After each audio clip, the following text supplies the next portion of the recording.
Well, first and foremost, it's great to get up and running again. We've had this pre-season push back a little bit, so to be back on the field and competing again is wonderful, and I know the guys were looking forward to it. We always felt and knew that this was going to be a very competitive game against, two teams that have got quite a bit of history, dating back obviously to the USL days. And, it was that. But I thought we put our best foot forward, very good attitude, some really decent displays given our first outing. And I couldn't be happier that we've got through some nice work. We've had no problems, and we can look back at a decent result. Thank you, Coach. We will begin with a question from Ray Hills with the Tennessean. Gary, a lot of conversation over the past couple of weeks has been about some of the players who either weren't with the group last year or, of course, were on loan, someone like Luke Hawkinson. So let's just talk about Luke and specifically one who you said that, should be watched out for. And he was pretty active in that second period and even played a little bit longer in that third period.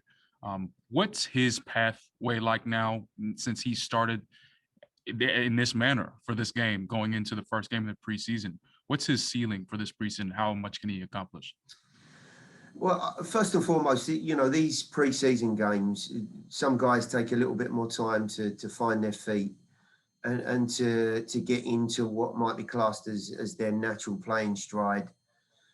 For Luke, he had a nice period of time in Charlotte last year. He's found himself some good minutes at USL level.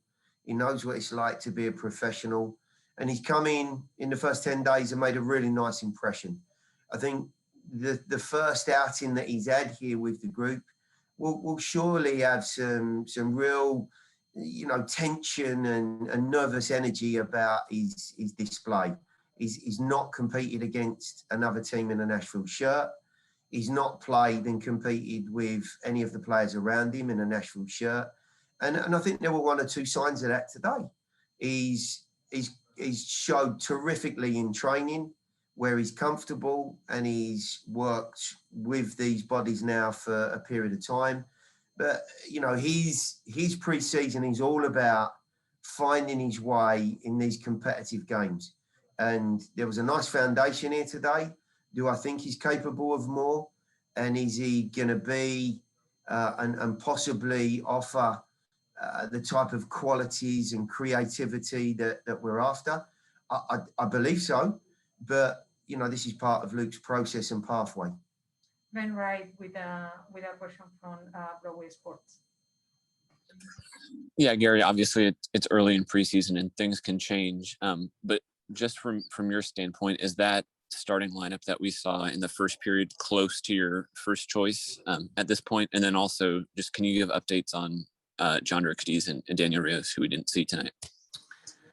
Yeah, I mean, in answer to your first question about the starting lineup, I mean, it's so early. But what you could see is that I tried to keep what might have been the core of the group together there. Guys like Hamwalla were not part of the group last year. CJ, not part of the group last year. And those guys, just for me, looked in a slightly better physical position as we went into this game. Can we expect some changes to that? Of course. We've got Randall away. We've got Yonder, who we'll talk about in a second. And you've got guys that are pushing for positions. And the one thing I will say is we've got some really good competition. Delighted to add the players that we've added. Young Pinero in the second period has probably done more work in the last 10 days than he's ever done in his life. And it's going to take some getting used to for him. But I've seen some really nice flashes from him. And I've no doubt he's going to be a real good player for this club. As far as Yonder and Daniel go, Daniel's come into the pre-season with a niggly issue with his foot, and Yonder turned his ankle about a week ago. Nothing serious. but it was just too soon to see him in this game. And my hope is that whilst we're down in Florida, we'll see him in something competitive. But neither of those guys are serious problems. But as you can imagine, with the workload they're under, there's always a chance that you pick up a problem. And I know you only asked about those two, but the same can be applied there to Nick Hines. He's just got a tight hamstring, nothing serious, didn't want to take the risk. Tim Sullivan with For Club and Country with the next question. Hey, Gary, you got contributions from a number of guys who aren't signed to the club. Is there any possibility that some of those guys could earn contracts with the club, or are all of them expected to make it to Florida with you guys over the next couple of weeks here? Well, those guys have come in and they've been supporting the group. It's a nice opportunity for them to be in this environment. But at this point, we'll certainly take stock of where we're at with those guys and move forward as necessary. Trey Hughes with a follow-up question.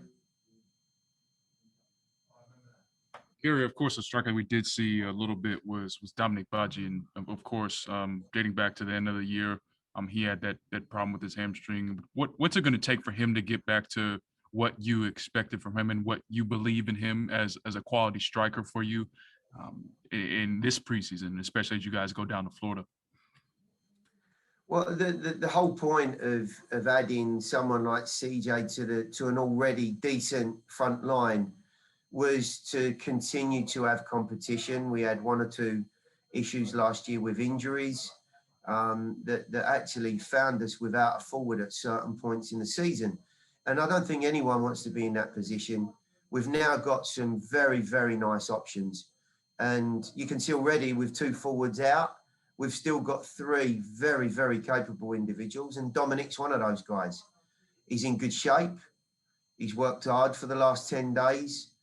I think we all feel that a fit and firing on all cylinders Dominic Badji is capable of finding his way into the team, whether through the middle or in one of those wide areas. And he's an asset to the group. I think first and foremost, though, Dom needs a run of training time, of playing minutes, and that in itself will give him confidence and, of course, lead to what I've just spoken about, which is competition for that first team. David Shepard with a question for Speedway Soccer. Hey, Gary, we obviously CJ got the goal today. It seems like it's going to be a competitive group there with the forwards. What do you expect to see just over the course of the preseason? You've got established guys who you've worked with for years in Daniel Rios. You've obviously got a guy who has a big ticket contract that could be triggered in June in Yonder Cadiz, and then CJ, who you brought in this year. How do you expect that competition to evolve over the next couple of weeks? Well, my big hope is, of course, that they're all pushing one another for that starting spot. And what that normally does is bring more out of people. What we could see last year, certainly in the early exchanges, was that, we struggled to find the back of the net. And, you're looking around the team wondering where maybe those changes might come. We looked at the group towards the end of the season. I think everyone saw, with Yonder, Randall and Hanny in the group together, it created and gave us a different dimension and connection. What I was very, very keen to achieve along with Mike was to make sure that the group was as strong, as competitive and as purposeful as could be. And I think we've added a guy in CJ, as I said earlier, that gives us not just more depth, but more competition. He's got a good record, certainly in front of goal and in his MLS career. He's won silverware and played at a very, very good level. And that can only be helpful, not only to the group, but to get more out of other people. But, what we can also say is many of those guys are capable of playing multiple positions. I think only really Yonder and Daniel out of the group we're talking about are out and out strikers, as it were. Abu, Dominic and CJ have spent spells in those wider areas, and they give a different dimension to the group. Physically, they bring something different. Mentality-wise, they bring something different. And I'm sure at some point that's going to be something we can draw on. Tim Sullivan with a follow-up question. Hey Gary, you kind of just alluded there to the kind of slow start offensively last year. Obviously, since we didn't see the game today, do you feel like things are clicking better? Do you feel like you kind of just kind of got the luck of the draw on the day in terms of scoring 4 goals, or is it something that you feel you're really building more, I guess, offense earlier in the process this year? Well, I'd certainly like to think if it's the luck of the draw that luck continues, Tim. What I will say is the group that started, and let's be honest, it was the strongest group. The other 2 groups, I tried to, just sprinkle our players into some of the guys that have been very decent for us and supported us this last couple of weeks. But that first group played with an energy and a tempo that I don't think we saw last year, and that's understandable. The guys didn't know one another. There was a lot of work that went on that was maybe more negative than we've had this year, because I felt as though the core and the foundation of the group needed to be strong. And if you remember rightly, because I do, we played against the Norwegian group, and it was more like a defensive training session than it was anything else.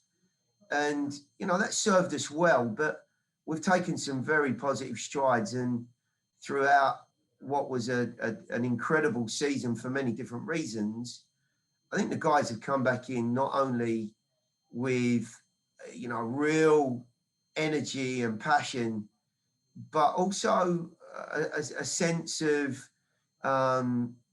appreciation for what was achieved last year, and maybe what we missed out on as well. Going out against Columbus, I'm sure left a bitter taste in everyone's mouth. And the guys put in a lot of work in this off season. There was a core of our players that were probably working for a good month or more before we started. I think you saw that today. There was a real nice feel about it and a great attitude. Dre Hughes with the final question of the day. Thanks, Chris. Anibal started in that first group. Gary, is he going to go with you guys to Florida? I know he had gotten called up by Panama. Is that going to be a decision that is yet to be made, or will he stay with Nashville SC in Florida? Now, Annabelle goes with his country. I think he leaves tomorrow, and I don't think, I'm just looking, the reason I'm looking over there is because I've got a chart on my wall. I can't quite see the names from here, but I think we miss Annabelle now until we get back. So the next 2 weeks will be without him. Likewise, Alistair, who goes with Canada, but we actually see Alistair for our last game at IMG purely because he is based in Florida with his national team. And I think the protocols to get him back in the group are slightly different.